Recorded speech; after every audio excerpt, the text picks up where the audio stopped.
Hello everyone, my name is Lian Marjorie Abrina, an English major from Palawan State University. And today I will be interpreting one of the most well-known poems of all time, which is entitled I Wandered Lonely as a Cloud by Wordsworth. So before anything else, I will first recite or read to you the poem itself. So here it is. I Wandered Lonely as a Cloud by Wordsworth.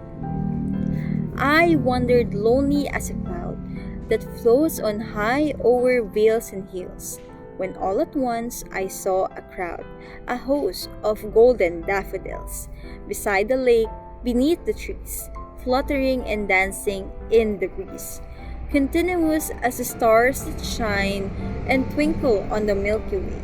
They stretch in never-ending line along the margin of a bay. 10,000 saw I at a glance, tossing their heads in sprightly dance. The waves beside them dance, but they outdid the sparkling waves in glee. In such a jocund company, I gaze and gaze, but little thought what wealth the show to me had brought. For oft when on my couch I lie, in vacant or in pensive mood, they flash upon that inward eye, which is the bliss of solitude. And then my heart with pleasure fills, and dances with the daffodils. I wandered lonely as a cloud by Wordsworth. Hello everyone, my name is Lian Marjorie Abrina, an English major from Palawan State University. And today I will be interpreting one of Wordsworth's most famous poem entitled I Wandered Lonely as a Cloud. So this poem tells the speaker's initial feeling of solitary and aimlessly wandering, similar to a solitary cloud floating high above the sky. So Wordsworth uses simple and natural words so that the poem feels easy to read. He also avoids difficult vocabulary but still paints a beautiful picture in the poem. His choice of words also makes the scene clear in our imagination.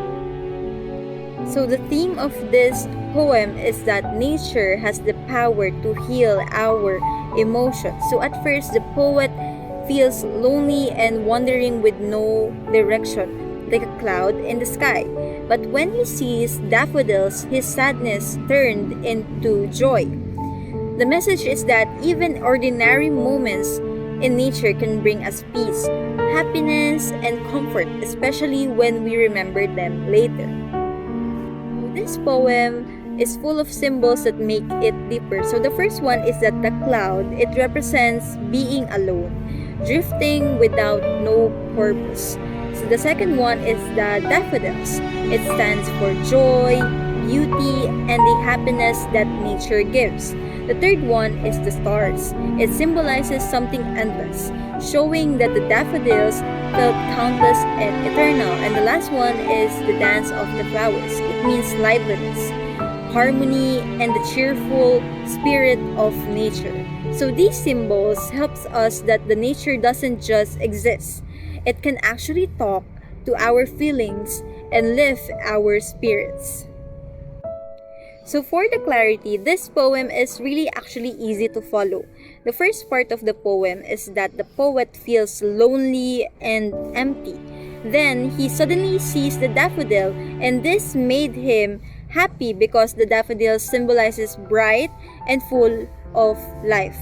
Later, even when he is lying down, feeling sad, he remembers the daffodils, and this memory makes him happy again. This poem makes us feel the change of emotions. At the beginning, we sense the poet's loneliness, but then the picture of the 1,000 daffodils moving like dancers makes us feel cheerful too. The picture is warm and calming, reminding us that even simple moments in nature can change our feelings. It's a comforting poem because it turns sadness into joy. I chose this poem because I honestly can relate to what it conveys, and I know that a lot of people would also do. that sometimes when we feel stressed or lonely, just looking at the sea, the sunset, or even the flowers in our garden can suddenly lift our mood. Like the author, we carry these beautiful memories inside us. They become treasures we can recall when we feel low. This makes the poem feels personal and very meaningful because it describes the real human experience we all go through.